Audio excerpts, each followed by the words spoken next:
안녕하세요. 이상학 강사입니다. 만나서 반갑습니다. 저는 대중수학 강사로서 많은 분들께서 이 수학과 친해질 수 있도록 다양한 대중강연 활동 및 저자 활동, 유튜브 채널 운영 등을 하고 있고요. 이 서울사이버대학교에서는 빅데이터 정보보호학과에서 IT 기초수학, 빅데이터 기초수학 등의 다양한 특강을 진행하고 있습니다. 요즘 바야흐로 대인공지능의 시대죠. 여러분들께서도 한 번쯤 관련한 AI, 머신러닝, 딥러닝, 이런 관련 용어들을 한 번쯤은 다 보였을 텐데요. 혹시 그와 동시에 이런 내용을 보신 적 없으십니까? 이 인공지능에 대한 사회의 수요, 관심이 높아짐에 따라서 자연스럽게 이 인공지능에 관련한 수학, 공부의 내용도 중요도 또한 높아졌다는 그 사실을요. 아닌 게 아니라 실제로 이 중고등학교 교육과정에서는요, 이 인공지능에 관련한 수학 교과목을 신설해야 한다라는 그런 목소리가 높아지고 있는 상황입니다. 실제로 나왔었던 기사를 몇 개를 같이 좀 봐보면은요. 일단 이거 같은 경우는 2020년 여름에 발표된 내용이죠. 보시면은 교육부 내용입니다. 교육부에서 고등학교 진로선택 과목에 2021년 9월 1일부터 인공지능 수학, 인공지능 기초를 새로 만드는 그러한 일부 개정안, 행정 예고를 했다라는 거. 당연히 이제 현실적인 문제에 부딪혀서 이게 바로 그렇게 급변해서 이게 딱 적용이 되진 못했지만 많은 이제 교육청들이 실제로 이 추세를 따라가고 있습니다. 그래서 울산교육청 같은 경우는 곧바로 이제 인공지능 교육의 활성화에 나서겠다라고 얘기를 했고, 충남교육청 같은 경우는 자체적으로 교원 140여 명을 대상으로 인공지능 수학 등의 이제 직무 연수를 실시했다라는 기사도 났고요. 그리고 작년 12월, 2021년 12월에는 서울대 교수님들이 서울대 사범대학에서 수학 교사분들을 대상으로 한 요 AI 수학교육 프로그램을 진행했다라고 또 기사가 났습니다. 제가 여러분들께서 함께 같이 읽으시면 좋을 것 같아서 내용의 밑줄을 좀 쳐놨는데, 보시면은 교수님들은 이제 유행하고 있는 그런 코딩 교육, 어린 아이들부터 이제 코딩 교육이 유행이잖아요. 그러한 코딩 교육보다는 실질적으로 이 AI에 기반이 되는 이런 수학 이론을 중등 과정에서부터 제대로 가르치는 것이 중요하다라는 데 뜻을 모으고 있다. 그래서 수학교사 교육에 나서게 됐다라고 AI 연구원 측은 전했다라는 것이죠. 그래서 AI 원리, 수학 원리의 핵심 중에 현직 교사분들께서 이제 어려움을 표하는 그런 부분들을 집중적으로 지도하기로 했다. 그리고 마침내 크리스마스 즈음에서 부산시 교육청에서는 수학과 인공지능이라는 이 교과서를 개발을 하는데 성공을 했습니다. 그래가지고 이제 2022학년도서부터 이 교과서를 부산 지역 고등학교 교육과정에 적용하겠다라고 밝혔다는 것이죠. 말 그대로 요새 아주 핫한 뜨거운 감자인 것입니다. 여러분들께서는 당연히 인공지능이랑 수학이랑 연관이 있겠지 생각은 드시겠지만, 구체적으로 그래서 이게 어떠한 연관성이 있는 거지? 라는 것은 좀 약간 아리송하실 거예요. 내가 어렸을 때 학창시절에 공부했었던 그런 수학 내용들이 대체 인공지능에서 어떻게 쓰인다라는 걸까? 또는 내가 학창시절에 배웠었던 거, 지금 다 잊어먹은 그 수학 내용이랑 이 인공지능에 쓰이는 수학 내용이 전혀 별개의 그런 내용인 걸까? 그래서 뭔가 교과서도 새로 만들고 교사분들도 새로 연수받고 그러는 걸까? 등등의 다양한 생각이 드실 겁니다. 어찌보면 당연한 것이죠. 곳곳에서 그런 관련 용어들은 많이 보기는 봤지만, 그래서 실제로 인공지능이라는 게 구체적으로 무엇이냐 라는 것에 대해서는 명확하게 아시는 분이 많지는 않으실 거예요. 그에 별도로 시간을 투자해가지고 공부하신 분들도 드물 테니까요. 그래서 오늘 이 짧다면 짧은 특강을 통해서 제가 여러분들에게 전달하고 싶은 목표는 다음과 같습니다. 첫 번째로 이 인공지능, 그리고 인공지능을 구현하는 데 있어서 아주 주요한 방법론이 머신러닝, 그리고 요새 또 아주 핫한 분야인 딥러닝까지 이 각각에 대해서 뭔가 되게 비슷비슷한 개념처럼 보이는 고놈각관이 개념들에 대해서 한번 설명을 드리고, 그 차이도 한번 이렇게 사례들을 통해서 한번 짚어드리는, 차근차근 알려드리는 시간을 가질 거고요. 두 번째로 자연스럽게 수학 내용이 따라 나올 수밖에 없습니다. 사실 과장 조금 보태서 수학 없이는 이 인공지능에 대해서 심도 있는 대화는 단 한마디도 거의 불가능하다 싶을 정도거든요.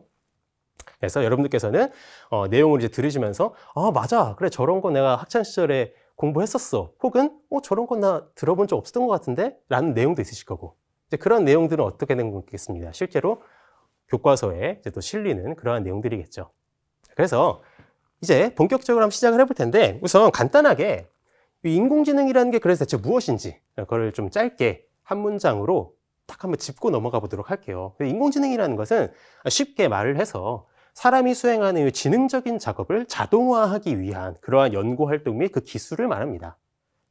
그래서 머신러닝이나 딥러닝 같은 경우는 학문 분야로 치면은 요 인공지능에 포함되는 하위 분야라고 볼 수 있고요.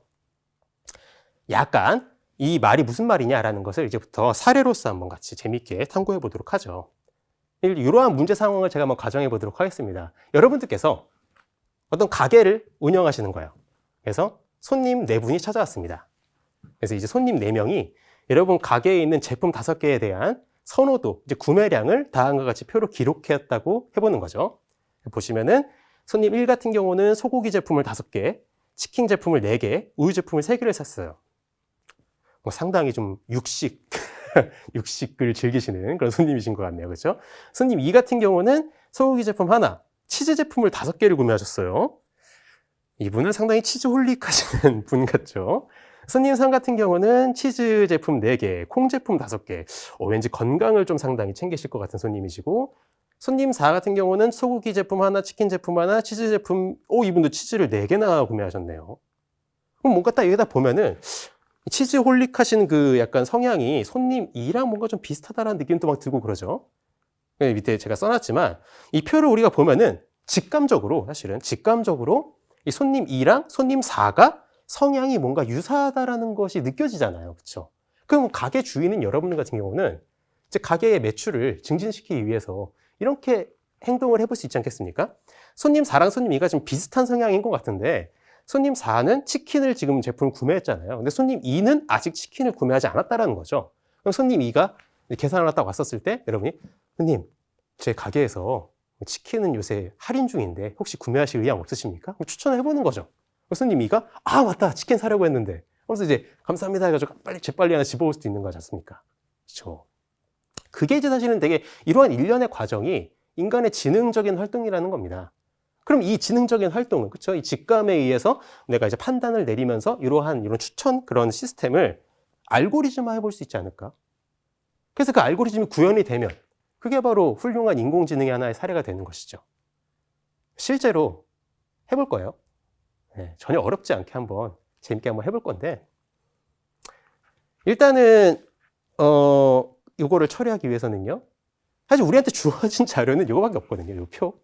그러니까 요 표 형태로 주어진 요 데이터를 우리가 처리해야 되는데, 이렇게 직사각형 형태로 이렇게 행과 열을 갖춰서 이렇게 작게 숫자가 배치된 이러한 데이터를 인공지능, 데이터 과학에서는 흔히 행렬 데이터로 많이 분류를 해줍니다. 그래서 그 얘기를 살짝 좀 짚고 넘어갈게요. 데이터 과학에서 흔히 다루는 이 데이터의 유형은 첫 번째로 그냥 숫자 하나가 동그라미 주어지는 1, 0 이런 식으로 주어지는 스칼라 데이터라고 이제 부르고요. 그리고 이 스칼라 데이터가 일렬로 단일 구조로 나열되어 있는 건 레코드 형태. 이러한 이 형태를 우리는 벡터 데이터라고 불러줘요. 그게 1행이든 1열짜리든 이러한 데이터 형태를. 그리고 방금 봤던 것 같이 이러한 일렬로 배치되어 있는 벡터 데이터가 또 이렇게 나열이 되어 있는, 그러니까 직사각 형태로 주어지는 이러한 데이터 형태를 우리는 행렬 데이터라고 불러주고요. 또 이제 행렬 데이터가 쌓여 있으면은 텐서 데이터. 당연히 텐서 데이터를 더 얼마든지 쌓아서 더 고차원의 그 데이터로 우리가 만들어 볼 수 있고요. 제가 이게 위아래 써놓은 건 뭐냐면, 스칼라 데이터를 우리가 0차원 텐서라고도 불러주기도 합니다. 1차원 텐서, 2차원 텐서, 3차원 텐서, 얼마나 더 텐서를 확장할 수 있는 거고, 마찬가지로 행렬 같은 경우도 이 벡터 같은 경우 얘는 이제 3행 1열짜리 행렬이다라고도 볼 수 있거든요. 그런 얘기예요. 옛날 교육 과정을 이제 거치신 분들 같은 경우에는 이 행렬에 대해서 배우셨거든요, 고등학교 때. 그래서 행렬을 연산하는 방법도 다 이제 고등학교 때 배우고 이제 지나가셨는데, 근데 이제 이 행렬이 고등학교 교육 과정에서 빠진 지가 좀 됐어요, 시간이. 그래서 아마 고등학교를 갓 졸업하신 분들 같은 경우에는 이 행렬의 연산이 아마 당장에 모르실 가능성이 커서, 일단 우리가 주어진 데이터는 아까 그 데이터는 뭐였다? 행렬 데이터였다. 그래서 그걸 가지고 연산을 수행하고 분석을 하기 위해서 이 행렬을 연산하는 방법을 알아야 되는데, 우리한테 이제 중요한 거는 행렬의 곱셈 연산이 필요합니다. 그래서 제가 요 행렬 데이터들을 어떻게 곱셈을 해주느냐라는 걸 짧게 좀 짚고 가도록 할게요. 되게 어려워 보이죠? 하나도 안 어려워요. 제가 이렇게 수식을 써놨지만 가볍게 할 거니까 너무 겁먹지 마세요. 행렬 A의 열개수랑 행렬 B의 행개수가 같을 때 우리는 두 행렬의 곱 A, B의 성분을 다음과 같이 정의할 수 있다라는 건데, 뭐 이렇게 복잡하게 나와 있지만 뭐 이 시그마 기호도 있고 하지만 이런 얘기입니다. 이 CIJ라는 성분은 어떻게 구하는 거냐면 이 노란색 한 친 거 있죠? 요 행의 첫 번째, 요 열의 첫 번째들끼리 곱하고 두 번째들끼리 곱하고 세 번째들끼리 곱하고 네 번째들끼리 곱하고, 그래서 그렇게 쫙 곱한 것들을 다 더해준다라는 식인 거예요. 잘 모르신다라고 한다면은 바로 예제로 좀 계산을 해보도록 할게요. 그래서 실제로 이렇게 A라는 행렬과 B라는 행렬이 주어졌을 때 이 두 행렬을 어떻게 곱해주느냐라는 거는요. 일단 곱한다는 것은 이렇게 일단 보조선 하나를 쫙 그어주면 편합니다. 이렇게 보조선 그려주고 여기다 보조선 하나를 딱 그려줘봐요. 그런 다음에 일단 요 곱해진 결과의 1행 1열 성분 같은 경우는 요 첫 번째 거 2, 첫 번째 거 마이너스 1, 두 번째 거 3, 여기서 왼쪽에 두 번째 거 4, 그리고 세 번째 거 1, 이게 세 번째 거 3. 그래서 2 곱하기 마이너스 1, 3 곱하기 4, 1 곱하기 3 한 결과를 더해주면 돼요. 이거 좀 써볼게요. 2 곱하기 마이너스 1 하면 마이너스 2죠. 그리고 3 곱하기 4 하면 12죠. 그리고 1 곱하기 3 하면은 그냥 3이죠. 이렇게 계산해주면 됩니다. 1행 2열 성분 같은 경우는 이번엔 얘랑 오른쪽이랑 같이 해주는 거예요. 그러면 2 곱하기 2 하면은 4죠. 그리고 3 곱하기 마이너스 2면 마이너스 6이죠. 그리고 1 곱하기 6 하면 플러스 6이고요. 하나도 안 어려워요. 똑같이 하면 돼요. 이제 밑에 같은 경우는 이제는 요 아랫줄인 거예요. 요 아랫줄에서 4 곱하기 마이너스 1하면 마이너스 4. 5 곱하기 4 하면 20. 1 곱하기 3 하면 플러스 3. 이렇게 해주면 되고, 마지막 성분은 4 곱하기 2, 8. 5 곱하기 마이너스 2, 마이너스 10. 1 곱하기 6, 그럼 플러스 6. 이렇게 되겠죠. 그래서 이제 계산하면 끝입니다. 해주면 얘는 13이 되네요. 얘는 4가 되고요. 얘는 19가 되겠죠. 얘는 4가 되네요. 이렇게 해서 이렇게 하면 계산이 끝입니다. 이게 바로 뭐다? A 곱하기 B라는 벡터, 행렬이 된다는 것이죠. 일단 뭐 여러분들은 당연히 왜 두 행렬의 곱셈을 이렇게 뭔가 괴상망측하게 구합니까? 당연히 이런 의문 드실 수 있어요. 근데 오늘은 본 수업은 아니기 때문에 이에 대해서 또 이야기를 풀면은 그거 한 15분 이렇게 되거든요. 그래서 오늘 이 특강에서는 생략을 하고 이렇게 계산을 하는구나 이렇게 하고 넘어가도록 할게요. 이제 그 다음에 그럼 이제 이걸 가지고 어떻게 할 것이냐, 다시 이제 문제로 돌아가서 봅시다. 우리한테 처음에 주어진 데이터는 요거였습니다. 그래서 이제 여기서 이 빈칸들에다가 0 숫자를 다 채워 넣어 가지고 행렬을 짜줄게요. 그리고 이 행렬을 선호도 행렬이라고 이름을 붙여주도록 하겠습니다. 이 각 손님들의 제품들에 대한 선호도가 적혀 있는 행렬이다. 그래서 선호도 행렬이라고 이름을 지어줄게요. 여기까지 괜찮죠? 그럼 이제 문제는 뭐냐면 손님들의 방금 우리가 어떠한 식의 문제 제기를 했던 거냐면, 손님 2랑 손님 4가 뭔가 유사한 것 같다. 이 두 분의 성향이 유사한 거를 바탕으로 우리가 제품을 추천했지 않습니까? 그러니까 그 유사하다라는 우리가 그 직감적으로 느낀 그걸 어떻게 컴퓨터한테 느끼게 해줄까? 그거를 이제 우리가 짜볼 건데, 그래서 약간 통칭적으로 이름을 제가 유사도 행렬이라고 불러주도록 할게요. 그러한 손님들 간의 유사성을 파악할 수 있는 행렬, 그걸 만들어 볼 거예요. 그래서 뭐다? 스텝 2, 유사도 행렬이라는 걸 한번 만들어 보자. 어렵지 않아요. 천천히 잘 따라 보시면 됩니다. 일단은 이렇게 해볼 겁니다. 각 손님의 선호도 총합이 같도록 선호도 수치를 조정을 해줄 거예요. 그러니까 이 행렬을 이렇게 숫자를 좀 바꿔줄 건데, 왜 이런 짓을 하느냐라고 하면, 손님이 제품을 총 구매한 수량이랑 손님 2가 구매한 수량, 손님 3 구매한 수량, 손님 4가 구매한 수량이 다 달라요. 그래서 어떻게 되는 거냐면, 제품 하나에 대해서 이 손님 저마다가 갖는 선호도의 비중이 다르다라는 이제 왜곡 현상이 생기거든요. 뭐 예를 들어서 손님 1이 지금 소고기 제품을 5개를 샀어요. 분명 많이 산 거긴 한데 뭐 치킨이나 우유에 비해서 압도적으로 많이 샀느냐, 그런 느낌까지는 아닌데, 손님 2 같은 경우는 똑같은 5개를 샀지만 이분은 완전 뭐 치즈 홀릭하신 느낌이 딱 들잖아요. 그렇죠? 뭔가 피자를 시켜도 치즈 크러스트를 시킬 것 같고, 그렇죠? 파마산 치즈 잔뜩 막 뿌려가지고 드실 것 같고, 빵 다 치즈 채워 드실 것 같은, 같은 5개지만 이 손님들에게 느껴지는 비중은 다르다라는 것이죠.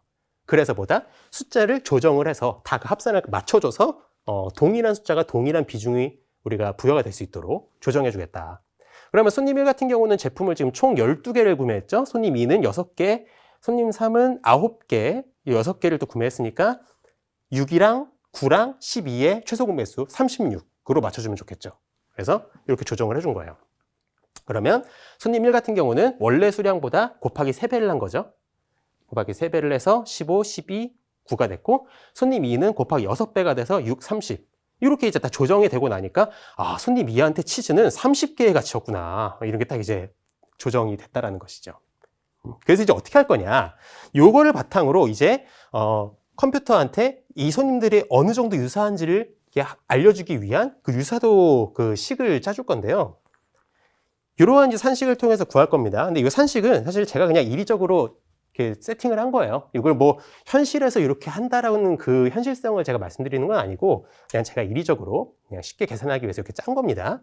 어떻게 구할 거냐면은 손님 A의 손님 B에 대한 유사도는 손님 A의 선호도 총합분의 어차피 선호도 총합은 전부 다 36으로 맞춰졌으니까 분모는 다 똑같이 36이에요. 이제 중요한 거는 손님 A랑 손님 B가 그 겹쳐지는 선호도 총합이 중요한 거죠. 뭐 예를 들어서 손님 1에 손님 2에 대한 선호도를 유사도를 구해보자. 유사도를 구한다라고 하면 어떻게 되는 거냐면 산식은 일단 총합은 36입니다. 36분의 지금 손님 1이랑 손님 2랑 겹치는 수량이 몇 개가 있나요? 6개가 겹치죠? 그렇죠? 그럼 6개가 겹치니까 이렇게 해주면은 6분의 1이죠? 그럼 요거 소수점 둘째 자리에서 반올림을 한다 치면 얘가 0.1666이니까 0.2 반올림하면 0.2 이렇게 되겠죠. 그래서 다음 페이지를 보시면 손님 1에 손님 2에 대한 유사도는 0.2 이렇게 체킹을 하겠다. 당연히 손님 2에 손님 1에 대한 유사도 똑같이 0.2가 될 겁니다. 왜냐하면 손님 2의 어차피 수량 36개 총합 똑같고 겹치는 거 6개 똑같으니까 결과는 똑같겠죠. 하나만 더 해볼까요? 손님 1에 손님 4에 대한 유사도는요. 총합은 36분의 겹치는 수량은 6개 겹치고 6개 겹치죠? 그러면 총 12개가 겹치네요. 그러면 3분의 1이니까 0.33333 그럼 둘째 자리에서 반올림하면 3 사라지면서 0.3이 되겠죠. 그래서 이렇게 반영이 됐죠. 마찬가지로 주대각 성분 기준으로 대칭되는 이 성분 같은 경우는 또 0.3이 되고요. 뭐 요 손님이 자기 자신에 대한 유사도는 다 1로 당연히 될 겁니다. 총합과 겹치는 수량 당연히 일치하니까 그래서 11111 이렇게 되고요. 그래서 이렇게 짜졌습니다. 그럼 이건 뭐다? 손님들 간의 유사성을 우리가 파악할 수 있는 행렬이다. 그래서 이걸 유사도 행렬이라고 이제 부르도록 하겠다라는 겁니다. 현재까지 괜찮습니까? 그렇죠? 그럼 이제 어떻게 할 거냐면 아까 봤었던 행렬의 곱셈이 있죠. 그래서 우리 아까 처음에 봤었던 선호도 행렬과 이 유사도 행렬을 곱셈해 줄 거예요. 예. 그 언제 다 계산합니까? 계산해 놨어요. 보시면 이제 계산이 써놨죠. 그래서 선호도 행렬과 방금 구한 유사도 행렬을 곱셈한 결과가 얘라는 건데 자, 이제 중요한 거는 이 행렬이 대체 우리한테 어떤 의미를 가져다 주느냐. 사실 그게 중요하죠. 메시지가. 가령 예를 들어서 여기서 이 2.2라는 숫자가 어떻게 나온지를 한번 파악해 봅시다. 이 2.2는. 얘는 이 위에서 이 네 번째 행, 요거랑 이 첫 번째 열, 요렇게가 이제 계산이 된 거거든요. 그래서 0 곱하기 1, 얘가 상당히 뭔가 곱하기처럼만 생겼네요. 다시 쓰도록 할게요. 0 곱하기 1 플러스 5 곱하기 0.2 곱하기 0.2 더하기 4 곱하기 0 더하기 마지막보다 4 곱하기 0.3 해서 나온 게 2.2입니다.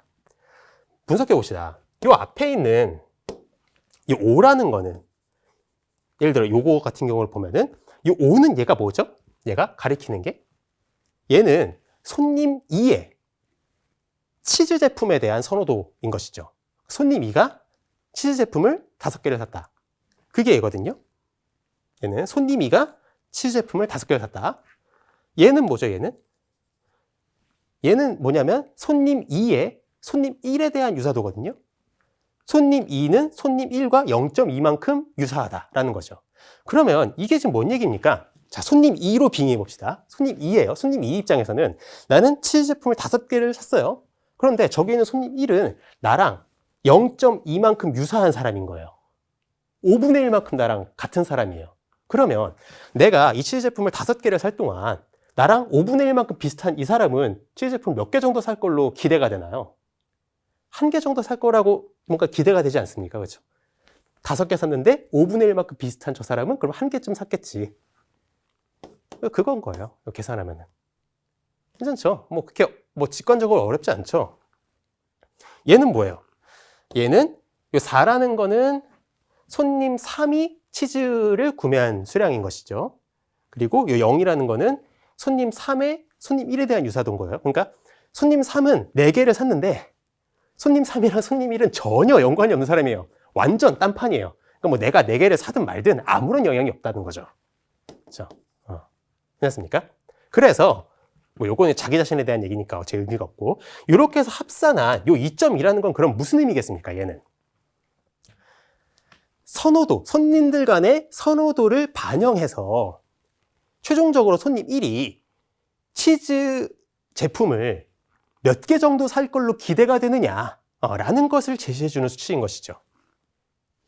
이 유사성을 판단해 봤을 때 손님 1은 2.2개 정도 치즈를 사는 게 정상적이었겠다 라고 우리가 판단을 내려보는 겁니다.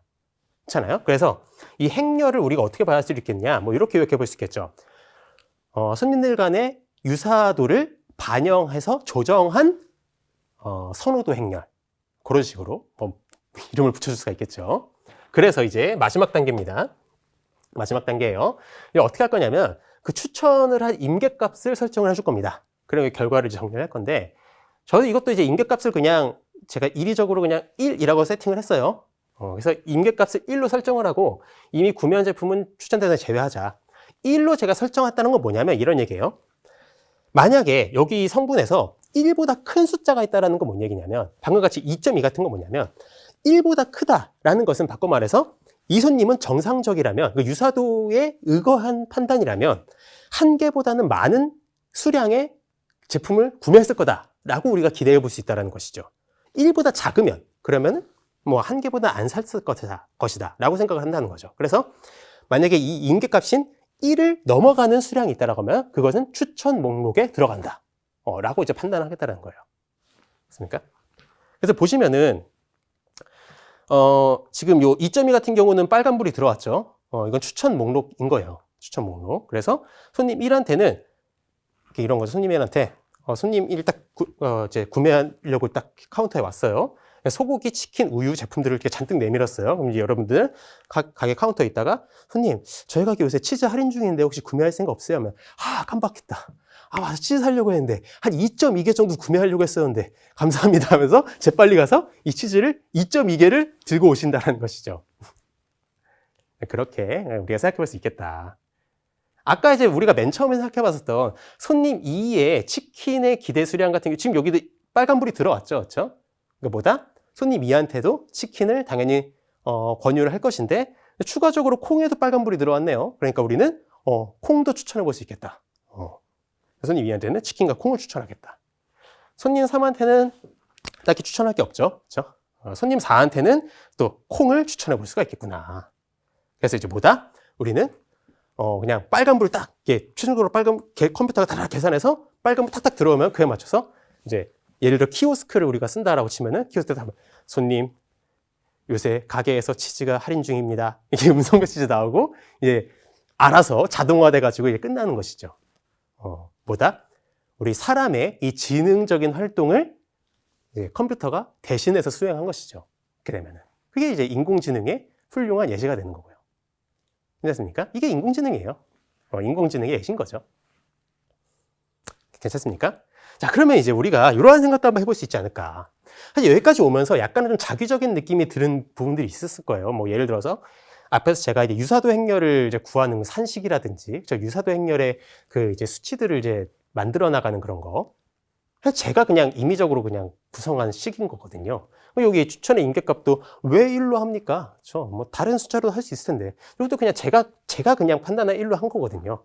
그러니까 이러한 유사도 행렬이라든지 뭐 추천의 임계값 이런 것들도 컴퓨터가 연산해서 뭔가 추천하게 만들어 볼 수 있지 않을까. 그러니까 이 컴퓨터의 역할을 더 늘려보는 것이죠.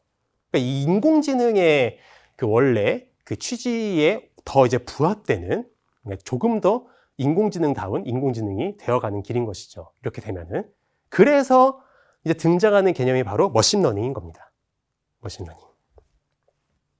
그래서 머신러닝의 이제 개념을 얘기를 해보면은 이제 인공지능, AI의 전통적인 프로그래밍이라는 것은 여태까지 봤었던 그 사례처럼 뭐냐면 규칙, 그리고 규칙에 따라서 내가 이제 처리할 데이터를 입력을 해주면 그에 따라서 그냥 컴퓨터가 쭉 계산해서 우리한테 결과 딱 알려주고 끝나는 그러한 이제 프로세스였던 거예요. 그런데 이제 머신러닝이라는 건 뭐냐면 데이터, 내가 처리할 데이터를 입력을 시켜주고 이 데이터로 내가 원하는 결과치를 이제 입력을 시켜주는 겁니다. 그러면은 컴퓨터가 이 결과가 나올 수 있도록, 이러한 결과가 될 수 있도록 규칙을 스스로 이제 학습하는. 그래서 조금 더, 이제 규칙을 더 정밀하게 조정하는 그런 과정까지. 예. 그런 우리가 이제 통상 학습한다, 러닝 한다라고 하거든요. 그러한 이제 과정을. 그래서 이제 머신러닝이라는 것은 이러한 규칙을 또 이제 컴퓨터가 관여하는 그런 행위라고 생각하시면 되고, 당연히 컴퓨터의 성능을 많이 타겠죠. 이 전통적인 프로그래밍에 비해서 더 많은 연산 처리량이 필요하니까. 그래서 머신러닝은 이제 고성능 하드웨어와 대량의 데이터셋이 가능해지면서 이제는 AI에서 가장 인기 있고 성공적인 분야가 됐다라는 것이죠. 그래서 이제 이 머신러닝을 실제로 구현하는 데 있어서 자주 등장하는 개념이 인공신경망이라는 얘기를 한번 해볼 텐데, 여기 이제 왼쪽이 데이터를 입력하는 층, 마지막에 데이터를 출력하는 층, 이 사이의 이 층들은 우리가 통상 다 묶어서 은익층이라고 얘기를 해줘요. 이게 뭐냐면, 써놨지만, 이 인공신경망은 기본적으로 이 머신러닝에서 생물학의 신경망, 특히 우리 뇌가 기본적으로 의사를 이제 판단하는 그러한 것을 약간 모티브로 삼아서 영감을 얻어서 학습 모델을 짠 그러한 모델이라고 해요. 그래서 요 이제 각 동그라미들, 인공 뉴런, 이걸 동그라미들을 각각 노드라고 부릅니다. 이 노드들에다가 결합세기, 이제 가중치를 이제 부여시켜서 내가 원하는 값과 이 모델로부터 이제 그 산출된 값을 이제 정밀하게 맞춰갈 수 있도록 이 가중치를 조정해 나가면서 이제 그 문제 해결 능력을 가지게 되는 것인데, 이렇게 말만 하고 나가면 당연히 무슨 말인지 모르겠죠. 여러분 지금 순간 멍해지지 않습니까? 그렇죠? 죄송합니다. 쉬운 이제 또 재밌는 예제로 한번 넘어가 보도록 할게요. 그래서 이 인공신경망을 예시로서 한번 살펴보도록 하자. 이런 새로운 문제 상황을 제가 한번 주어주도록 하겠습니다. 자, 이제 뭐냐면 펀드 매니저 3명, 펀드 매니저 1과 2와 3으로 구성된 어떤 자산운용사가 있다고 해봐요. 그래서 그 자산운용사의 수익률을 한번 예측해보고 싶다고 해보겠습니다. 여러분도 예측해보는 거예요. 자산 수익률을. 당연히 이 자산운용사의 수익률을 예측할 수 있는, 예측하는 데 필요한 데이터는 뭐 되게 다양하게 있을 겁니다. 정말 다양한 종류의 데이터들이 있겠죠. 그냥 간단하게, 그냥 심플하게 이 자산운용사에 이제 투자를 하고 있는 투자자 3명을 끌어와서 이 투자자 3명에 대한 요 펀드 매니저 1, 2, 3의 직전 기간 수익률 자료를 그냥 딱 그렇게 가져왔다고 해볼게요. 그래서 여기 뭐냐면은 투자자 1에 대한 펀드 매니저 1의 직전 기간 수익률은 플러스 3.14%가 나온 거예요. 펀드 매니저 2는 투자자 1에 대해서 직전 기간에 마이너스 1.59%가 나온 겁니다. 그리고 펀드 매니저 3은 플러스 2.65%가 나온 거예요. 그러면 이제 여러분들은 이 자료를 보고서 투자자 1의 다음 수익률은 어떻게 될까라는 것을 이걸 보고서 적당히 이제 산정을 해볼 수가 있겠죠. 당연히 이제 얘네들을 적절히 여러분들 혼합해서 이걸 산정을 할 텐데, 이런 얘기입니다. 플러스 3.14, 마이너스 1.59, 플러스 2.65인데, 여러분 갑자기 생뚱맞게 여기 예상 수익률은 플러스 50% 이렇게 잡지는 않을 거예요. 그렇죠? 이 수치들을 바탕으로 적절하게 이제 값을 산정할 거라는 것이죠. 그 이제 산식을 이런 식으로 우리가 생각해 볼 수 있는 겁니다. 그러니까 요 펀드 매니저 1의 직전기간 수익률에 대해서 적절하게 가중치를 곱해주고 적절하게 가중치를 부여해주고 요 값에 대해서도 적절히 가중치를 부여해주고 요 값에 대해서 적절히 가중치를 부여해줘서 우리는 이제 이거를 합산해서 그 예상 수익률이라는 걸 산출하겠다. 이게 제가 이제 도식화해놨죠. 그래서 펀드 매니저 1, 2, 3에 대한 그 전 기간 수익률에 대해서 W1, 2, 3로 가중치를 우리가 부여해주고 그것들을 다 합산한 결과로서 요 예측치 Y 햇이라는 것을 연산하겠다. 이게 이제 지금 정확히 뭐냐면 우리 그 방금 봤었던 인공신경망 그 구조인 거죠. 그 인공신경망의 각 노드들 역할을 하는 것이고 그 노드들에 부여하는 가중치들 역할을 하는 것이고 그렇게 우리가 대입을 해서 생각해 볼 수가 있는 거예요. 그럼 이제 뭐가 중요하겠습니까? 내가 이 예상한 치와 실제로 시간이 지나고 나면 이 투자자 1의 실제 수익률이라는 게 나올 겁니다. 그렇죠? 그러면 내가 뭐 진짜 신내림을 받아가지고 찍신이 내리지 않는 이상 당연히 내가 예상한 수치와 실제치는 어긋날 수밖에 없겠죠. 이거는 오차가 생길 수밖에 없겠죠. 그러면 이 오차를 최대한 줄여줄 수 있도록 이 오차가 최대한 그 범위가 작아지도록 이 부여했었던 가중치를 조정해 준다라는 거예요. 그렇게 해서 우리의 예측 모델을 더 정교하게 만들어 주겠다. 자연스럽게 이제 밑에 손실함수라는 개념도 나오는데, 자, 뭐 여기 이제 MSE 방식으로 써놓은 거지만, 이게 산식을 같이 보면은요, 이게 중요한 거예요.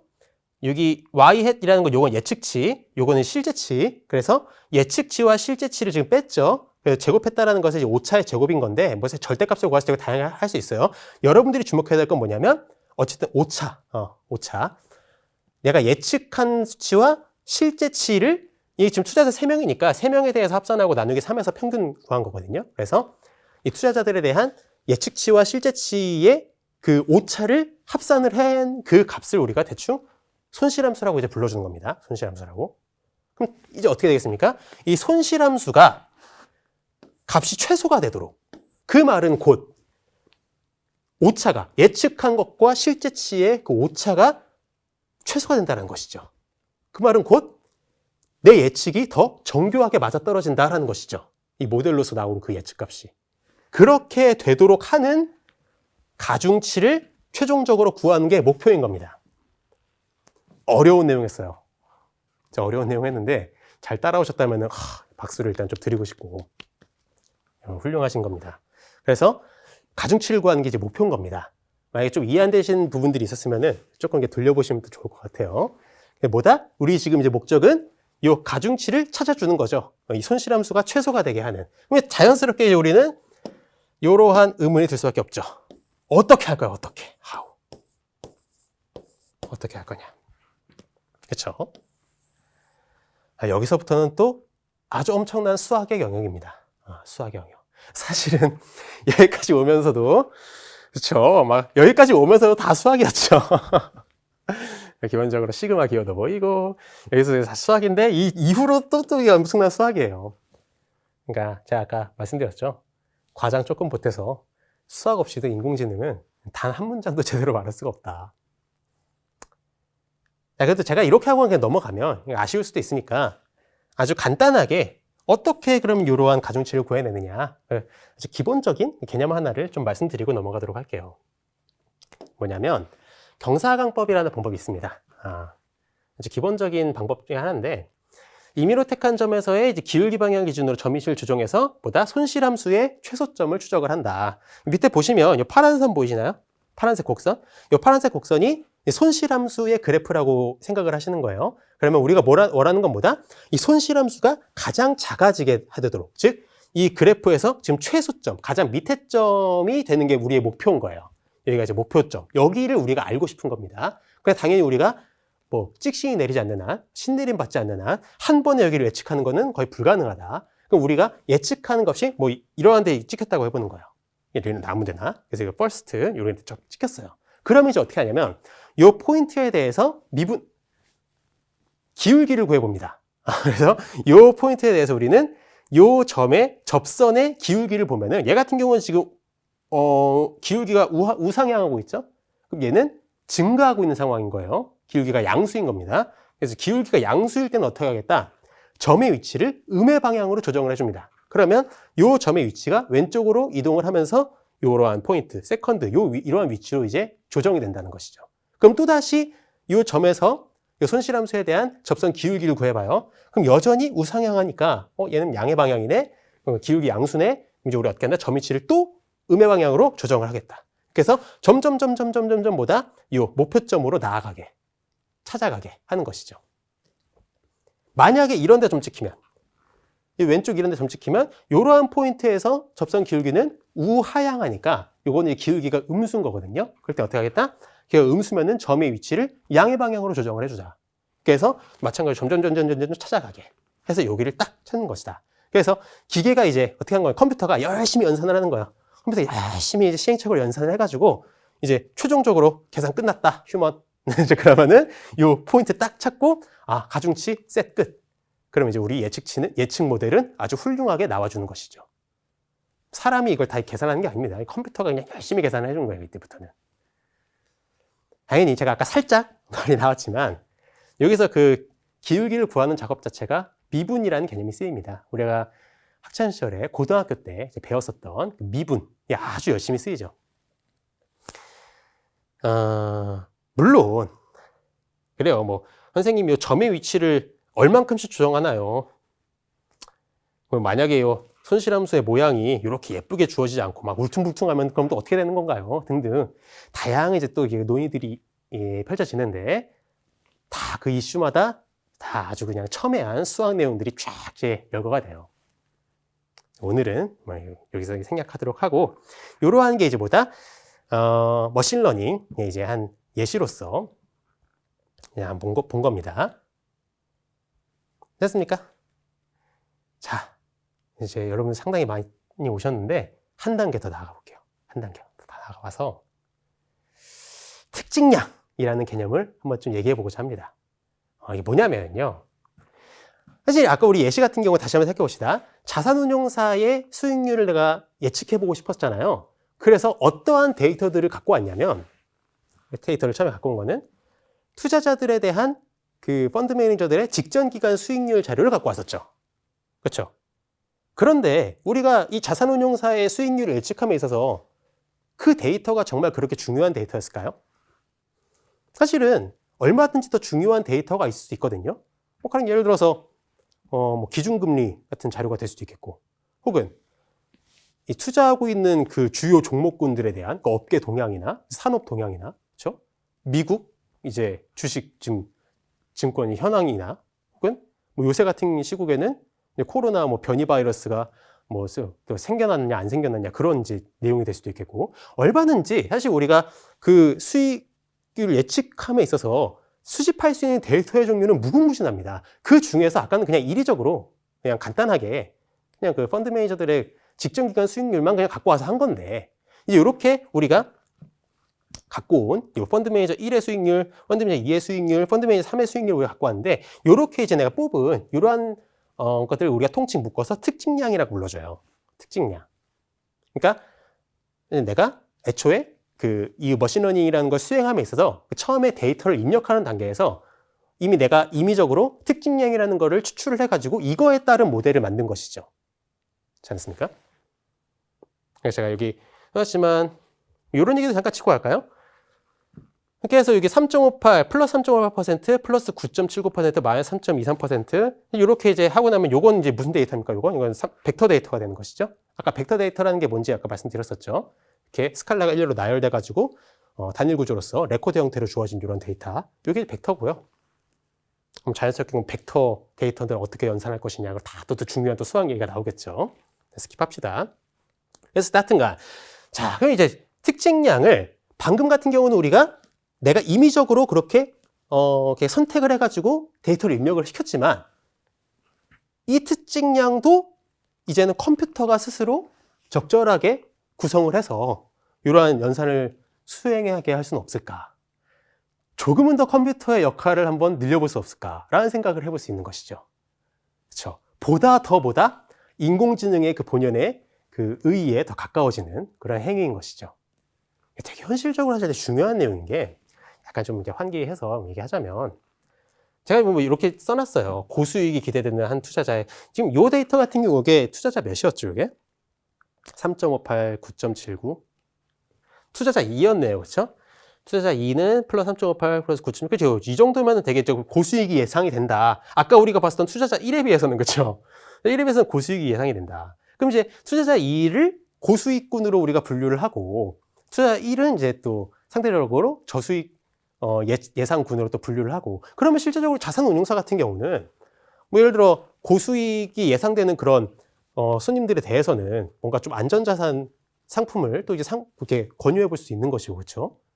매출 증진을 위해서 또 상대적으로 수익률이 안 날 것 같은 그런 또 고객 집단에 대해서는 조금은 더 공격적인 그런 이제 포트폴리오를 이렇게 또 제시해 볼 수도 있는 것이고 그래서 되게 현실적인 문제고 되게 중요한 문제거든요. 그래서 하여튼간 이러한 특징량도 우리가 컴퓨터가 스스로 추출하게 할 수는 없을까? 그래서 이제 등장하는 개념이 바로 딥러닝인 겁니다. 예, 딥러닝. 딥러닝이라는 건 뭐다? 우리가 대량의 데이터를 통해서 이 데이터들의 특징량을 추출을 할 때 기존의 머신러닝이라는 건 뭐였다? 필요한 특징을 사람이, 전문가가 직접 내가 찍어서 이러한 데이터를 입력을 시켰다 치면은 딥러닝이라는 건 뭐다? 그러한 이제 사람의 개입 없이 기계가 알아서 그걸 설정해가지고 계산 결과 내도록 하는 그게 이제 딥러닝인 거죠. 그렇게 해서 추론 모델을 생성을 한다. 그러면 이제 여러분들께서는 아마 이런 생각이 들 수도 있어요. 그러면 딥러닝이 훨씬 더 뭔가 진보된 기술이고 어쨌든 컴퓨터가 하면 뭔가 조금 더 정확할 것 같고 그렇죠? 그러면은 딥러닝이라는 게 이제 요새 안 그래도 뭐 뉴스 기사 같은 데서 많이 보이니까 그럼 얘가 이제 생겨난 이상 기존의 머신러닝은 이제 점점점 사라지고 사양되는 겁니까? 그렇진 또 않아요. 그렇진 않습니다. 그러니까 딥러닝이라고 해서 만능이 아니고요. 딥러닝에 대해서도 분명히 장단점이 있거든요. 약간 좀 머리 아프실 것 같아서 여담 삼아 좀 말씀드리자면 뭐 예를 들어서 이런 문제들도 있어요. 뭐 딥러닝 이제 같은 경우는 기본적으로 입력해주는 거 데이터의 양이 적으면 당연히 그 성능 확 떨어집니다. 성능 확 떨어지고 데이터의 양이 아주 많아야 아주 그런 많은 환경이라야 비로소 이 딥러닝의 진가가 발휘가 되는데 설령 동일한 수준의 양의 데이터를 한다 하더라도 이 딥러닝으로 하는 알고리즘은 일반적으로 머신러닝에 비해서 압도적으로 학습 시간이 오래 걸립니다. 당연하죠. 고려해야 될 변수들이 많으니까. 그렇죠? 그리고 뭐 우여곡절 끝에 어떻게든 이제 컴퓨터가 CPU가 왱 돌아가면서 이제 못하겠다 휴먼 거의 한계다 휴먼 그러다가 어쨌든 이제 결과를 딱 냈어요.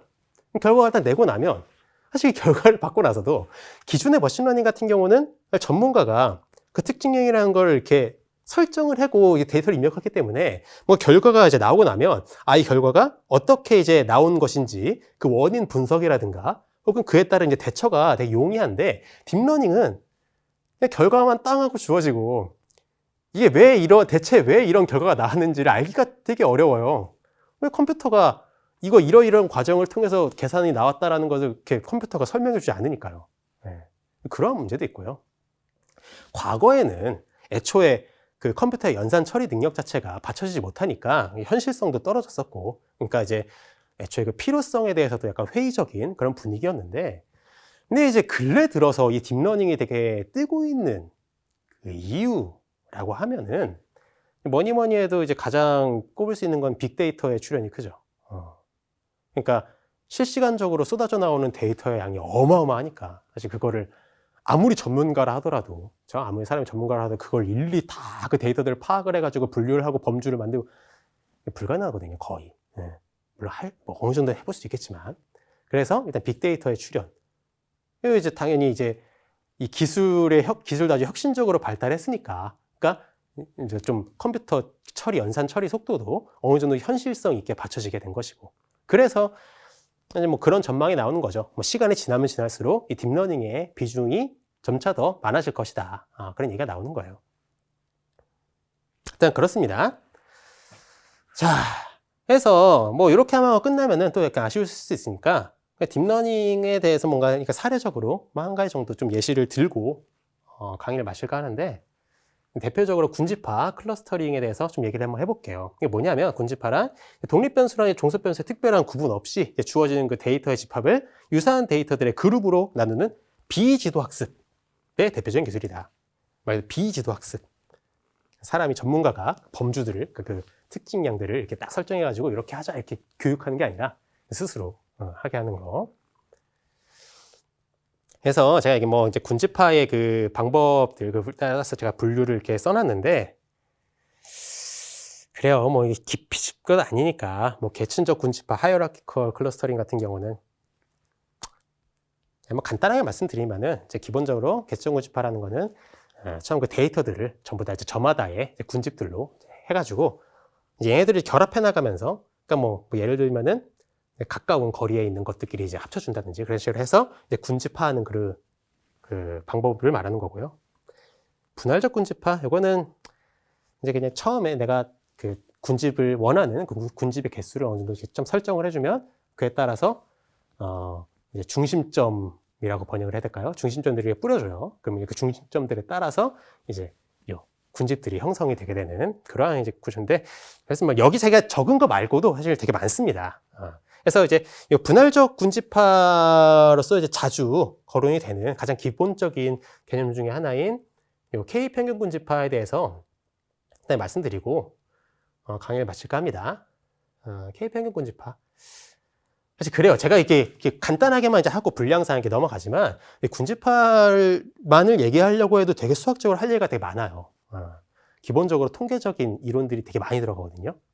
뭐 하물며 거리를 또 어떻게 우리가 설정해 줄 것이냐, 그것부터도 사실 수학이고, K 평균 군집화 같은 경우는 이건 이제 결국 목표가 뭐냐면 내가 이게 뿌려줬었던 이 중심점들 이제 각 클러스터 간의 거리 차이의 분산을 하여튼 최소화하는 그런 방향으로 얘들 조정해주는 그런 과정을 말합니다. 자, 이게 봅시다. 그냥 데이터가 처음에 12개가 이렇게 주어진 겁니다. 흰색 점들이 데이터 등급인 거예요. 그래서 내가 원하는 것은 얘 같은 경우는 K값이 2인 거예요. 그래서 2개의 군집으로 나누는 게 목표인데, 그래서 이 빨간색 점들이 이제 중심점 역할을 하는 겁니다. 그럼 이제 예를 들어 요 왼쪽에 위에 하얀색 점 같은 경우는 왼쪽 점이랑 오른쪽 점의 빨간색 점 중에서 왼쪽 점이 더 가깝죠. 그럼 얘는 얘한테 묶여요. 얘도 얘한테 가는 거죠. 얘는 얘가 더 가깝죠? 그럼 얘는 얘한테, 얘는 얘한테, 얘는 얘한테. 나머지 6개 더 데려야 돼 가는 거죠. 그러면은 이러한 식으로 최초의 군집이 형성이 됩니다. 근데 이렇게 해놓고 나서 이제 요 중심점들을 조정을 해줘요. 이 클러스터 간에서 이렇게 조정이 됐습니다. 조정이 되고 나면 또다시 군집화를 실시를 해요. 그러면 이제는 요 점 같은 경우는 여기보다 얘가 더 가까우니까 이제는 얘가 얘한테 묶이겠죠. 얘도 얘한테 묶이고 얘한테 묶이고 이 6개는 여전히 얘한테 묶이겠죠. 그러면 얘가 이렇게 조정이 된다. 그럼 또다시 이 중심점들을 조정을 해줍니다. 그럼 조정이 이렇게 됐다라는 거예요. 그럼 이제 이 상태에서는 똑같은 또 이제 이 알고리즘 아무리 수행을 해줘도 이제는 바뀌지가 않겠죠, 이 결과가. 그럼 이제 끝난 거예요. 이렇게 해서 2개의 집단으로 딱 분류가 된 것이다. 그런데 봅시다. 이 2개의 집단이 분류가 됐는데, 뭐 예를 들어서 이 왼쪽 집단에 있는 얘랑 이 오른쪽 집단의 얘랑 대체 어떠한 차이가 있는 거야? 이 두 데이터 간에. 말할 수가 없어요. 애초에 우리는, 그렇죠? 이 데이터들에 대해서 어떠한 특징도 얘기를 하지 않았잖아요. 그렇죠? 다만 어쨌든 군집은 잘 됐습니다. 제가 아까 드렸던 말이 이런 내용인 거예요. 맞습니까? 자, 이렇게 해서 제가 오늘 준비한 특강 내용은 이제 끝이 났습니다. 예. 일단 지금까지 이 긴 시간이었을 텐데 뒤로 가기를 누르지 않으시고 지금까지 들어주신 여러분들께 일단 정말 격려의 박수를 보내드리고 싶고요. 이 사람의 지능적인 활동을 대신하는 인공지능, 그리고 이 인공지능을 실현함에 있어서 사람이 직접 모델을 짜가지고 그걸 이제 컴퓨터한테 해가지고 연산해가지고 띡 하고 결과를 얻어내는 것이 아니라 이 모델을 만드는 그 과정에서도 컴퓨터가 학습을 통해서 요거를 이제 개입을 하는 그 머신러닝, 그리고 이제 이 머신러닝에서 이 모델을 만드는 데 있어서 필요한 그 데이터들의 특징량을까지도 이제는 컴퓨터가 학습을 통해서 수행해 나갈 수 있는 딥러닝까지 쭉 한번 이야기를 이어가 봤는데, 여러분들께서 오늘 되게 다양한 내용들을 얘기를 했지만, 짧다면 짧은 시간, 길다면 긴 시간 얘기를 했지만, 모쪼록 여러분께서 뭐 나중에 여유가 되실 때 한 번쯤 다시 돌아봐 뭐 차근차근 앞에서부터 보셔도 좋을 것 같고요. 이제는 여러분들 적어도 이러한 느낌은 드시겠죠. 이제는 적어도 인공지능을 얘기함에 있어서 수학은 필수초이구나. 수학은 정말 필수초이구나. 그렇죠? 제가 오늘 뭐 말씀을 다 드리진 않았지만 뭐 기본적으로 아까 그랬었죠. 뭐 벡터 데이터, 행렬 데이터 처리하는 것부터 선형대 수학의 지식들이 들어가고요. 그리고 그 모델의 그 정밀성을 더 이제 조정하는 과정에서 당연히 또 미적분학의 또 지식들이 필요한 것이고요. 그리고 뭐 통계학적인 지식들, 확률론적인 내용들, 이산수학, 조금 더 딥하게 들어간 위상수학, 토폴로지 그런 내용들도 이런 이제 다양한 수학 분야들의 이제 뿌리를 내려가지고 지금 오늘날까지 성장한 게 이 오늘날 인공지능의 모습이라는 것이죠. 오늘 강의가 모쪼록 여러분께서 유익하게 느껴지셨다면은 여러분들만 보지 마시고 또 주변에 많은 다른 분들에게 또 이 영상을 소개해 주셨으면 참 좋겠네요. 사실 이제 그런 취지에서 이 서울사이버대학교에서 이 특강을 기획을 하고 이 강의를 진행하고 있는 거거든요. 그래서 저는 다음에 또 기회가 되면 여러분들께 인사를 드리도록 하겠습니다. 긴 시간 경청해 주셔서 감사합니다. 마치겠습니다.